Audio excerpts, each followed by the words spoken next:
Hi, I have been invited to return to Nigeria for a mission trip in December, and I wanted to ask for your help in making this trip possible. I want to tell you why Nigeria is important and why this trip is important. From one perspective, Nigeria, if you don't know, about 1/5 of the entire population of Africa lives in Nigeria. It is geographically located at an important point, and it's just got a huge population. It's the gateway to Africa, they say. As goes Nigeria, so goes Africa. It's the largest economy in Africa, and according to Citigroup, it will be the largest growing economy on Earth through the year 2050. They are rich in natural resources and in so many other ways. So from that perspective, Nigeria is strategically very important.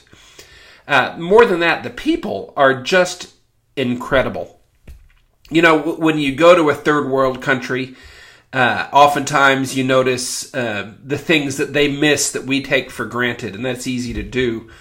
But I've spent a lot of time over there, and I've found the opposite true. The things that they take for granted that we lack are so important. All the things that the traits of people that made America great are diminishing here, and I see them in abundance there. Character, hard work, entrepreneurism, integrity, family, creativity, hopefulness, faithfulness, just so many amazing things. Did you know that the highest educated group in America is Nigerians living in America? My father, who's a retired physician, he does insurance company reviews. He's done more than 30,000. Well, probably more than anybody in the world in history. And he's talked to, for every one of these cases, talked to physicians. And he said that the best educated physicians that he speaks to are those educated in Nigeria. It's something we don't really pay a whole lot of attention to here generally. We just hear the bad news reports. But they're really just an amazing people. Just a passion and an integrity and a godly ambition that's remarkable. So from a geographic, economic, and demographic point of view, Nigeria is key. Now, spiritually, I think it's even more important. Nigeria is split. The northern half, pretty much, is ruled under very brutal Sharia law. You may have heard of Boko Haram. That's the ruling radical Islamic regime that's there. ISIS literally learned their brutality from Boko Haram.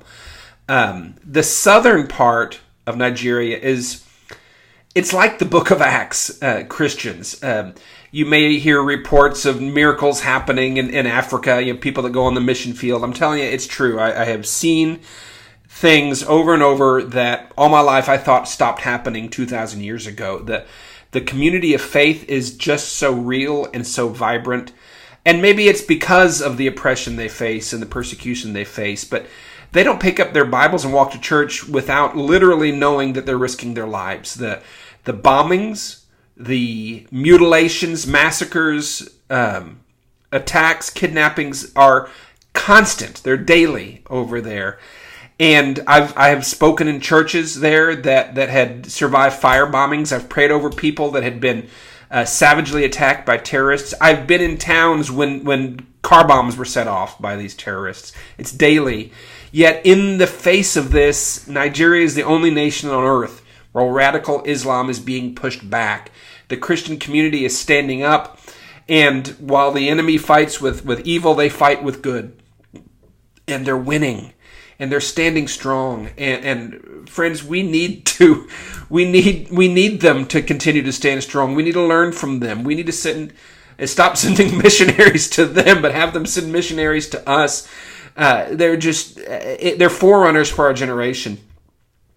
And my first trip there in 2010, this will be my 9th trip, but my first trip there, I heard the Lord speak that what man has long called the dark continent, he is raising up to be the continent of light in our generation, with Nigeria leading the way. And I believe that. I believe the facts bear that out, and I've seen that. Now, they also have major strongholds standing in their way. They face very, very serious challenges, not just from radical Islam, but there's layers of what I call economic and spiritual colonialism that they're still under. And there's corruption that is rampant. I don't think it's any more prevalent there than it is here, but it's more brazen and obvious over there. And so, and a lot of other issues that they face, that our brothers and sisters there, they're standing strong in the face of persecution. They're advancing, unlike anyone else on earth. They're pushing back radical Islam. They're forerunners for our generation. They're stewards of the fastest growing economy on earth for the next several decades. They're geographically located. They need our support. They need our encouragement, our edification, training. And that's what God has called me to. That's why I feel called to go back again and again. God has given me great favor there. I've been on TV and radio. I'm friends with some elder statesmen, some of the top people in Nigeria. God has blessed me with relationships with, and with a high level of influence there. You know, a prophet is without honor in his hometown, and I'm far from my hometown when I'm over there.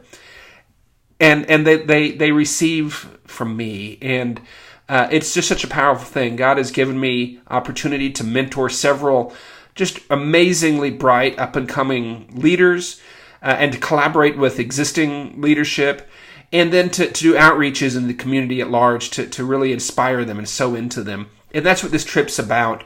We'll be ministering in 3 key communities, Port Harcourt, Owerri, and Abuja, with multiple events.